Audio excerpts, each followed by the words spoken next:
तो चलिए दोस्तों, अब यहाँ पर देखते हैं वर्णमाला से संबंधित कुछ महत्वपूर्ण प्रश्नोत्तर। तो सबसे पहला प्रश्न है यहाँ पर, अनुनासिक का संबंध निम्नलिखित में से किससे होता है।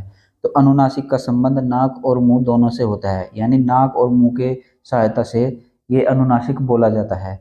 अगला प्रश्न है यहाँ पर प्रश्न नंबर 2, ट वर्ग का उच्चारण स्थान निम्नलिखित में से कौन सा है। तो ट वर्ग का उच्चारण स्थान जो होता है वो आपका मूर्धा से होता है। ठीक है, प्रश्न का सही जवाब है ऑप्शन नंबर सी। अगला प्रश्न है यहाँ पर प्रश्न नंबर 3, भाषा की सार्थक लघुत्तम इकाई क्या है। तो भाषा की सार्थक लघुत्तम इकाई यहाँ पर हो जाएगा आपका शब्द। तो जिन शब्दों के द्वारा यहाँ पर अर्थ प्रकट होता है उसी को यहाँ पर सार्थक इकाई कहते हैं। तो भाषा की सबसे छोटी सार्थक इकाई यहाँ पर शब्द हो जाएगी। अगला प्रश्न है यहाँ पर प्रश्न नंबर 4, भाषा निर्माण की इकाइयों का सही अनुक्रम निम्नलिखित में से क्या है। तो सबसे पहले तो हम ध्वनि होती है, ध्वनि को आपस में जोड़कर क्या बनता है, एक सार्थक शब्द बनेगा। और शब्दों को आपस में जोड़कर क्या बनेगा, एक पद बनेगा। और उन पदों को आपस में जोड़कर क्या बनेगा, एक वाक्य बनेगा। ठीक है, तो इस तरीके से भाषा निर्माण की इकाइयों का सही अनुक्रम जो हो जाएगा वो ऑप्शन नंबर डी पर यहाँ पर बिल्कुल सही दिया गया है।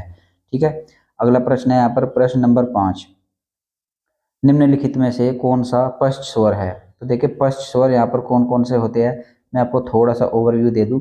जीवा के आधार पर स्वरों को 3 भागों में बांटा गया है। एक होता है आपका अग्रस्वर, एक होता है मध्य स्वर और एक होता है पश्च स्वर। अग्रस्वर के अंतर्गत कौन कौन से आते हैं मैं यहाँ पर लिख देता हूँ, छोटी ई और बड़ी ई, ये दोनों। और एक हो जाएगा छोटी ए और एक हो जाएगा बड़ी ए, ये तो हो जाएगा आपके अग्रस्वर। और एक मध्य स्वर में आपके हो जाएगा ए, केवल ये ए जो होता है ये मध्य स्वर के अंतर्गत होता है। अब होता है पश्च स्वर, पश्च स्वर के अंतर्गत कौन कौन से आएंगे, आ आएगा, छोटा ऊ आएगा, बड़ा ऊ आएगा, फिर ओ आएगा, फिर औरत वाला ओ भी आएगा। ठीक है, ये आपके हो जाएंगे पश्च स्वर। तो देखिए इनको याद करने की मैं आपको एक ट्रिक बताता हूँ। तो देखिए जो ये पश्च स्वर है जिसमें आपका आ है, छोटा ऊ है, बड़ा ऊ है, ओ और औ ये है ना, तो इनमें आपको एक आकृति छिपी हुई दिख रही होगी 3 की। देखिए सभी में जो है आपको एक 3 की आकृति छिपी हुई देगी। आ में भी 3 की आकृति है, ऊ में भी 3 की आकृति है, बड़ा ऊ में भी 3 की आकृति है, और ओ में भी 3 की आकृति है, औ में भी 3 की आकृति है। ये 3 की आकृति आपको माइंड सेट कर लेना है कि जिसमें भी आपको 3 की आकृति चमक जाए वे पश्च स्वर होते हैं। ठीक है, तो पश्च स्वर कौन कौन से होते हैं, जिसमें 3 की आकृति चमक जाए। लेकिन इसका एक अपवाद है, अपवाद क्या है, ये जो ए है इसको हम मध्य स्वर कहते हैं, इसमें भी 3 की आकृति छिपी हुई होती है। तो सिर्फ आपको ये एक अलग से याद रखना है कि जो खाली ए है वो आपका मध्य स्वर हो जाएगा, और बाकी जितने भी 3 की आकृति वाले यहाँ पर स्वर दिए गए हैं वे सभी यहाँ पर पश्च स्वर हो जाएंगे। और बाकी के जो बच गए वे आपके अग्र स्वर हो जाएंगे। देखिए छोटी ए बड़ी ए, छोटी ई बड़ी ई, ये आपके हो जाएंगे अग्र स्वर। ठीक है, तो उम्मीद करता हूँ ये ट्रिक आपको समझ में आई होगी। तो इस प्रश्न का सही जवाब क्या हो जाएगा, इस प्रश्न का सही जवाब हो जाएगा ऑप्शन नंबर डी। अगला प्रश्न है यहाँ पर प्रश्न नंबर 6, निम्नलिखित में से किस क्रम में पार्श्विक व्यंजन है। तो पार्श्विक व्यंजन यहाँ पर किसको बोलते हैं, लय को यहाँ पर बोला जाता है। प्रश्न का सही जवाब हो जाएगा ऑप्शन नंबर सी। अगला प्रश्न है यहाँ पर प्रश्न नंबर 7, निम्नलिखित में से कौन सा एक महाप्राण वर्ण है। तो देखिए महाप्राण वर्ण यहाँ पर कौन कौन सा हो जाएगा, महाप्राण वर्ण हो जाएगा आपका स। महाप्राण वर्ण को याद करने की बेसिकली एक ट्रिक भी है, 2 4 उष्मा ढक ढक्कन। ठीक है, इस तरीके से मैंने इसको याद रखा है। और उष्मा से यहाँ पर निकल के आते हैं उसमें व्यंजन, उसमें व्यंजन कौन से होते हैं, तीनों स और है। तो देखिए स और जो है होता है ना, तो उसमें तो यहाँ पर स इसका सही जवाब हो जाएगा ऑप्शन नंबर डी, ये महाप्राण के अंतर्गत आता है। अल्पप्राण को याद करने की भी ट्रिक है, महाप्राण को भी याद करने की ट्रिक है। मतलब पूरी हिंदी जो है मैं आपको ट्रिक के द्वारा याद करा सकता हूँ, और बहुत ही अच्छे तरीके से डिटेल में कंसेप्ट के द्वारा भी याद करा सकता हूँ। तो इसकी मैं जब कभी थ्योरी क्लास लूंगा तो तब उसको यहाँ पर बताऊंगा। अभी तो आप मैं सीधा यहाँ पर एमसीक्यू फॉर्मेट में आपको करा रहा हूँ। ठीक, अगला प्रश्न है यहाँ पर प्रश्न नंबर 8, क्षय ध्वनि निम्नलिखित में से किसके अंतर्गत आती है।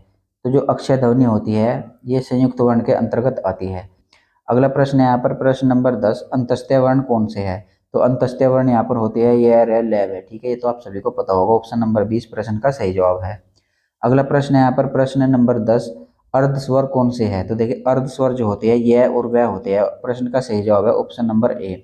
तो ये अर्ध स्वर इनको क्यों कहा जाता है, अब देखिए जैसे कि हम कोआ लिखते हैं, को कोआ ऐसे ही तो लिखा जाता है ना कोआ, लेकिन हम कोए को ऐसे भी लिख सकते हैं, को वाह कोवा। ठीक है, ऐसे लिखते हैं, तो इसलिए स्वर्ग का रूप ले लेता है जो ये व और यह होता है ये स्वर का रूप ले लेते हैं, इसलिए इनको अर्धस्वर कहते हैं। ठीक है, तो 10वें प्रश्न का सही जवाब हो जाएगा ऑप्शन नंबर ए।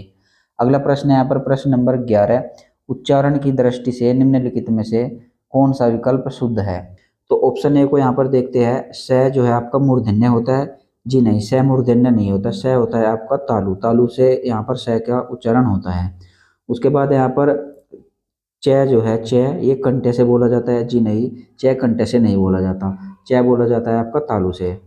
उसके बाद यहाँ पर ऑप्शन नंबर बी, स जो है ये आपका दंते से बोला जाता है। जी हाँ, बिल्कुल सही। इस प्रश्न का सही जवाब ऑप्शन नंबर बी हो जाएगा, क्योंकि जो स होता है वो आपके दंते से बोला जाता है। और कौन कौन से यहाँ पर दंते से बोले जाते हैं, जैसे कि आपका ये ल हो गया, ये भी दंते से बोला जाता है। स तो हो ही गया, स भी बोला जाता है। और ये जो ज है, ये ज जो होता है, नुक्ता वाला ज जो होता है, ये यहाँ पर दंते से बोला जाता है। नुक्ता वाले ज को बेसिकली क्या बोलते हैं, अलिजिह्वा बोलते हैं इनको, या जिह्वा मूल्य भी बोलते हैं, या फिर इनको आगत व्यंजन भी कहते हैं। ठीक है, तो इस प्रश्न का सही जवाब हो जाएगा ऑप्शन नंबर बी। अगला प्रश्न है यहाँ पर प्रश्न नंबर 12, दांत और जीभ के स्पर्श से बोले जाने वाले वर्ण को क्या कहते हैं।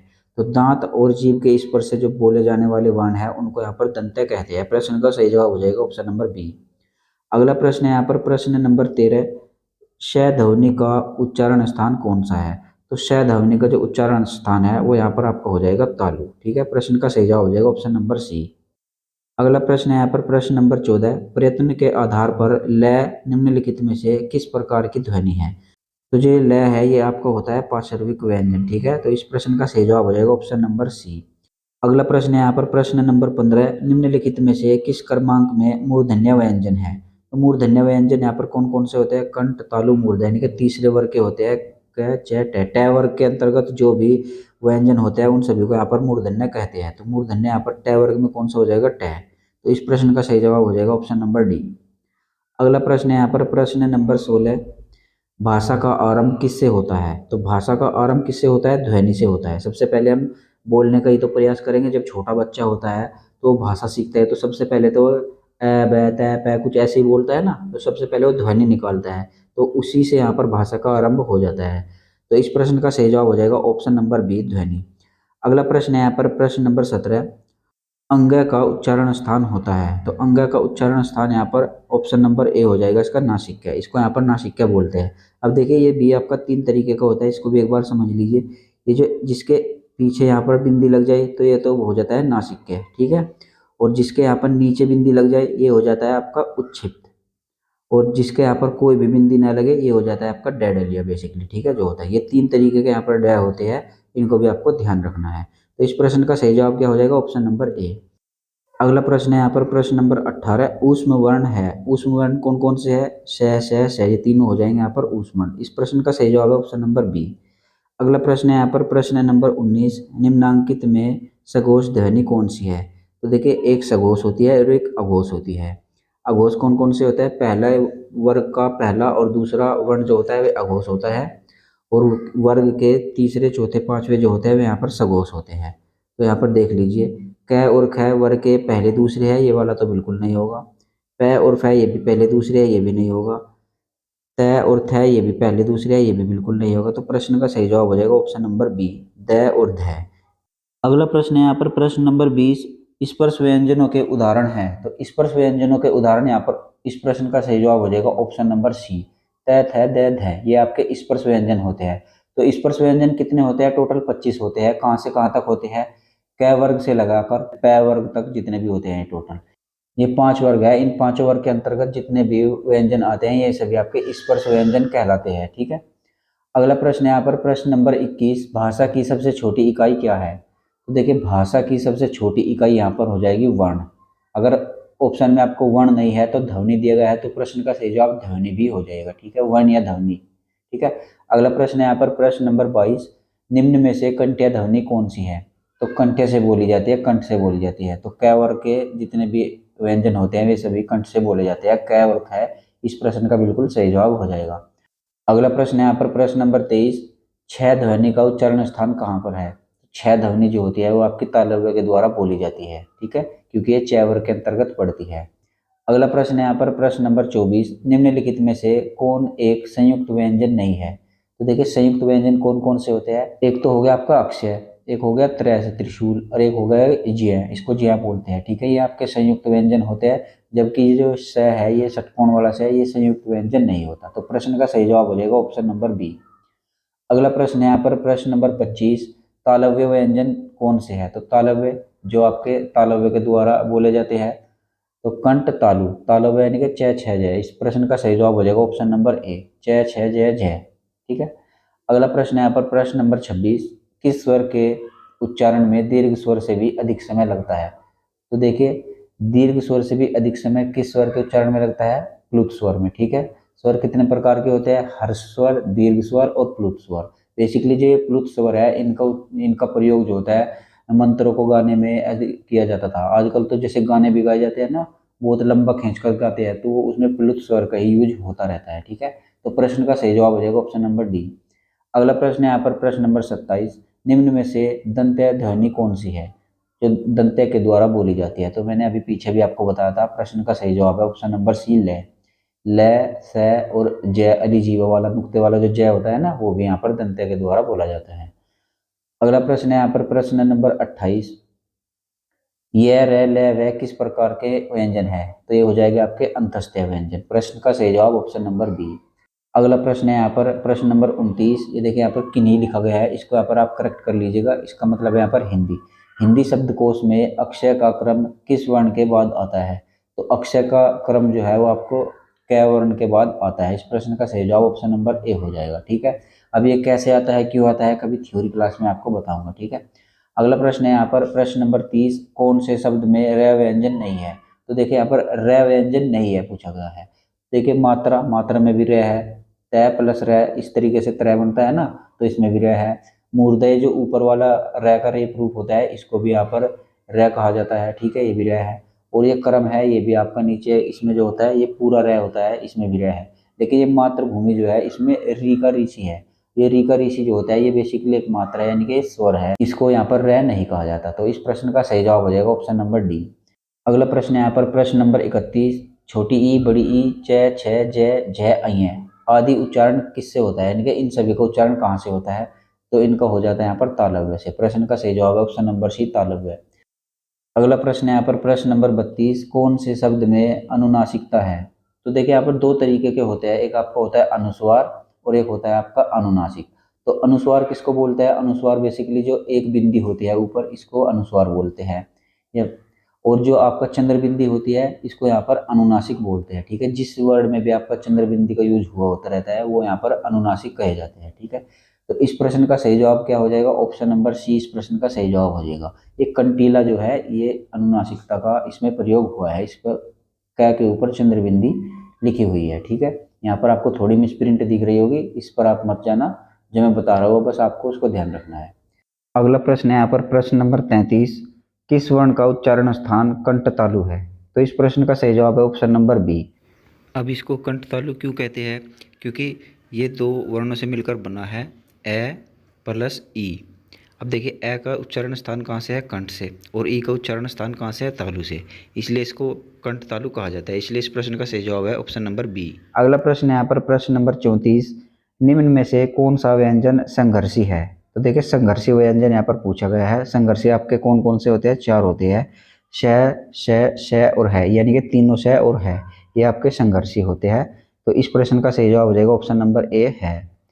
अगला प्रश्न है यहाँ पर प्रश्न नंबर 35, अनुस्वार किसका कार्य करता है? जो अनुस्वार होता है वो पंचम वर्ण का कार्य करता है, यानी प्रत्येक वर्गीय व्यंजन के जो पांचवा अक्षर होता है उसका यहाँ पर ये कार्य करता है अनुस्वार। अनुस्वार यानी कि जो ऊपर की बिंदी होती है, ठीक है। अगला प्रश्न है यहाँ पर प्रश्न नंबर 36, प्लुत स्वर कौन सा है?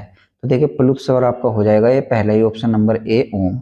अभी देखिए, जो ओम लिखा हुआ है, इसमें आपको बीच में दिख रहा होगा छोटा ऊ की तरीके का, ये दिख रहा होगा। ये देखिए, छोटा ऊ नहीं है, ये क्या है? बेसिकली आपका ये थ्री होता है। अब इस थ्री का मतलब क्या होता है? थ्री का मतलब होता है कि जो आप यहाँ पर मात्रा है, जैसे कि ओ की मात्रा है, इसको आपको एक मात्रा के बराबर नहीं, दो मात्रा के बराबर नहीं, बल्कि तीन मात्रा के बराबर इसको खींच के बोलना है। जैसे कि अगर हम एक मात्रा के बराबर बोलेंगे तो बोलेंगे ओम, अगर हम दो मात्रा के बराबर बोलेंगे तो बोलेंगे ओम, और जो हम तीन मात्रा के बराबर बोलेंगे यानी कि इससे भी ज्यादा, तो बोलेंगे ओम, ठीक है। तो यहाँ पर ही प्लुत स्वर का यूज होता है। तो इसलिए इस प्रश्न का बिल्कुल सही जवाब हो जाएगा ऑप्शन नंबर ए। अगला प्रश्न है यहाँ पर प्रश्न नंबर 37, निम्न में से कौन सा शब्द कंठ तालव्य है? तो कंठ तालव्य आपका हो जाएगा यहाँ पर ऑप्शन नंबर डी। ठीक है। अगला प्रश्न है यहाँ पर प्रश्न नंबर 38, वर्ण तालिका के अनुसार ह्रस्व, दीर्घ और प्लुत क्या है? तो ह्रस्व, दीर्घ और प्लुत ये आपके हो जाते हैं स्वर। ठीक है, स्वर की कैटेगरी है, 3 तरीके के स्वर ये होते हैं। प्रश्न का सही जवाब है ऑप्शन नंबर ए। अगला प्रश्न है यहाँ पर प्रश्न नंबर 39, हिंदी का अग्र अवृत्ताकार संयुक्त स्वर ध्वनि कौन सी है? यानी कि यहाँ पर एक ही प्रश्न के अंतर्गत आपके 3 सवाल पूछ लिए गए हैं। तो देखिए सबसे पहले हम अग्र के बारे में बात करेंगे।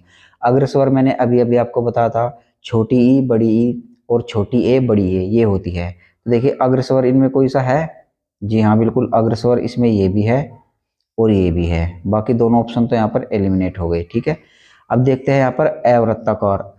वृत्ताकार और अवृत्ताकार में अंतर समझ लीजिए, यानी जिनको उच्चारण करते समय होंठों को गोल करके बोला जाता है उनको यहाँ पर वृत्ताकार बोलते हैं, और जिनको होंठों को गोल करने की जरूरत ही नहीं पड़ती उनको अवृत्ताकार बोलते हैं। तो देखिए जो ई है इसमें क्या होंठों का प्रयोग हुआ है? जी नहीं, तो ये अवृत्ताकार है, बिल्कुल सही। चलो अभी तो ये भी सही है।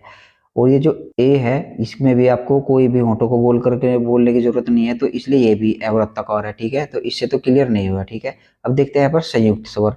अब संयुक्त स्वर कौन कौन से होते हैं? देखिए ई जो है ये तो अपने आप में सिंगल होता है, ये तो बिल्कुल भी संयुक्त स्वर नहीं है। लेकिन ये जो ए है ये आपका संयुक्त स्वर होता है। अब ये संयुक्त स्वर क्यों है? क्योंकि ये ए प्लस ई के योग से बना है। ठीक है, इसलिए इसको यहाँ पर 2 स्वरों का प्रयोग हुआ है, इसलिए इसको संयुक्त स्वर कहते हैं। तो इस प्रश्न के हिसाब से इस प्रश्न का सही जवाब क्या हो जाएगा? ऑप्शन नंबर डी इस प्रश्न का बिल्कुल सही जवाब हो जाएगा। अगला प्रश्न है यहाँ पर प्रश्न नंबर 40, निम्नलिखित व्यंजनों में से कौन से व्यंजन का उच्चारण स्थान तालु से है? तो तालु से यहाँ पर कौन सा बोला जाएगा? ये 6 छतरी वाला यहाँ पर तालु से बोला जाएगा, क्योंकि ये 6 वर्ग के अंतर्गत आता है। अगला प्रश्न है यहाँ पर प्रश्न नंबर 41, निम्नलिखित में से कंठ्या ध्वनि कौन कौन सी है? तो कै वर्ग के अंतर्गत कौन कौन सी आती है? कैक है। इस प्रश्न का सही जवाब ऑप्शन नंबर ए यही हो जाएगा। ठीक है। अगला प्रश्न है यहाँ पर प्रश्न नंबर 42, उच्चारण स्थान के आधार पर इय व्यंजन कौन सा होता है? यानी कि जिसको अइया बोलते हैं हमारी भाषा में, तो भाई हम अइया बोलते हैं। ठीक है, ये जो ये है ये कौन सा व्यंजन हो जाएगा? तो ये 6 वर्ग के अंतर्गत आता है। तो और 6 वर्ग कहाँ से बोला जाता है? तालव्य से। तो इसलिए इस प्रश्न का सही जवाब हो जाएगा ऑप्शन नंबर ए। ठीक है। अगला प्रश्न है यहाँ पर प्रश्न नंबर 43, उच्चारण स्थान की दृष्टि से कौन सा विकल्प शुद्ध है? तो शुद्ध विकल्प यहाँ पर पूछा गया है। तो स क्या दंत्य से बोला जाता है? जी हाँ, ये प्रश्न बार बार रिपीट हो रहा है, तो इस प्रश्न का सही जवाब यही हो जाएगा। स जो होता है वो दंत्य से ही बोला जाता है, बाकी क्या आप खुद देख लेना। ठीक है। अगला प्रश्न है यहाँ पर प्रश्न नंबर 44, प्रसन्नता शब्द में कौन सी ध्वनि है? तो प्रसन्नता शब्द में कौन सी ध्वनि है? संयुक्त ध्वनि है, युग्मक ध्वनि है, या फिर संपृक्त ध्वनि है? अब देखिए मैं इनके बारे में आपको थोड़ा सा बता देता हूँ। तो जिस शब्द में एक ही व्यंजन लगातार 2 बार आए और उनमें से एक आधा हो, तो वहां पर होता है आपका युग्मक ध्वनि, और इसको यहाँ पर द्वित भी बोला जाता है। जैसे कि अब मैं आपको लिख कर दिखा दूं दिल्ली। अब देखिए दिल्ली, ये छोटा लय आ गया फिर बड़ा लय, ये 2 व्यंजन बिल्कुल सेम टू सेम है, लेकिन इसमें एक आधा हो गया और एक पूरा हो गया। तो अगर ऐसे आपको किसी भी शब्द में एक ही व्यंजन आपको 2 लगातार दिखे और उनमें एक आधा लिखा हुआ है, तो वहां पर हो जाता है आपका द्वित व्यंजन। और द्वित व्यंजन को यहाँ पर युग्मक भी कहते हैं। तो इस प्रश्न का सही जवाब क्या हो जाएगा? युग्मक ध्वनि। ठीक है। तो अब देखिए संपृक्त ध्वनि क्या होती है? जब कोई शब्द लिखा हुआ होता है और उसमें कोई भी अक्षर आधा आ जाता है, वहां पर संपृक्त ध्वनि होती है। इसकी शर्त यह है कि उसमें आपको 2 लगातार वर्ण एक जैसे नहीं होने चाहिए। जैसे कि मैं यहाँ पर एक उदाहरण लिख के दिखाता हूँ। जैसे कि मैंने लिख दिया संभल, स अधमय भय ल संभल। ठीक है। अब देखिए इसमें जो संभल आया है इसमें मैं आधा है, लेकिन इसके साथ में जो अगला अगला जो व्यंजन है वो कोई और है, सेम टू सेम मैं नहीं है। अगर सेम टू सेम मैं हो जाता तो ये भी यहाँ पर आपका द्वित हो जाता, लेकिन अब इसको बोलेंगे यहाँ पर संपृक्त ध्वनि। ठीक है। तो किसी भी शब्द में अगर आधा अक्षर आ जाए एक बार तो वहाँ पर हो जाएगा संपृक्त ध्वनि, और किसी भी शब्द में एक आधा अक्षर आ जाए और तुरंत उसके बाद वही रिपीट हो जाए पूरा अक्षर के रूप में, तो वहाँ पर हो जाता है युग्मक ध्वनि, उसको ही बोलते हैं द्वित ध्वनि। तो इस प्रश्न का सही जवाब हो जाएगा ऑप्शन नंबर सी। अगला प्रश्न है यहाँ पर प्रश्न नंबर 45, निम्न में से तालव्य ध्वनि कौन सी है? तो तालव्य ध्वनि यहाँ पर हो जाएगी श। ठीक है। प्रश्न का सही जवाब है ऑप्शन नंबर सी। अगला प्रश्न है यहाँ पर प्रश्न नंबर 46, निम्नलिखित में से कौन से शब्द में री की मात्रा का उपयोग हुआ है? तो री की मात्रा का उपयोग यहाँ पर दृष्टि में हुआ है। ऑप्शन नंबर डी इस प्रश्न का सही जवाब हो जाएगा। अगला प्रश्न है यहाँ पर प्रश्न नंबर 47, स्वर रहित व्यंजन जब स्वर सहित व्यंजन से मिलता है तब क्या कहलाता है? तो देखिए स्वर रहित व्यंजन यानी कि स्वर के बिना कोई व्यंजन होता है, और जब वो स्वर के सहित मिलता है तो उसको यहाँ पर संयुक्ताक्षर कहते हैं। अगला प्रश्न यहाँ पर प्रश्न नंबर 48, निम्नलिखित प्रश्न में 4 विकल्पों में से उस विकल्प का चयन करें जो बताता है कि व्यंजन को स्वर रहित दिखाने के लिए किस चिन्ह का प्रयोग करते हैं। तो देखिए आपको एक बात पता होगा, जब हम कोई भी व्यंजन लिखते हैं तो उसको जो लिखा जाता है स्वर की सहायता से लिखा जाता है। बेसिकली हम इसको ऐसे भी लिख सकते हैं क, और इसके नीचे हलंत लगाएंगे, इसको आधा बना देंगे, और उसमें से जो ए छुपा हुआ है, इसमें स्वर छुपा हुआ है, वो ए है। यानी कि प्रत्येक व्यंजन में ए स्वर छुपा हुआ होता है। तो उसको अलग करने के लिए उसके नीचे हम हलंत लगा देंगे, क के नीचे हलंत लगाया और प्लस के बनाकर आगे ए लिख दिया, उसको स्वर से उसको अलग कर दिया। ठीक है, स्वर और व्यंजन ये दोनों अलग कर दिए। तो जब हम इसको अलग करते हैं तो व्यंजन के नीचे क्या लगाते हैं, हलंत लगाते हैं, जैसे कि मैंने यहाँ पर लगाया हुआ है हलंत। ठीक है, तो इसलिए इस प्रश्न का सही जवाब क्या हो जाएगा, ऑप्शन नंबर सी इस प्रश्न का बिल्कुल सही जवाब हो जाएगा। तो ये थे आपके वर्णमाला से संबंधित टोटल 48 प्रश्न। उम्मीद करता हूँ ये आपको पसंद आए होंगे। पसंद आए तो वीडियो को लाइक करते जरूर चलिएगा। ठीक है।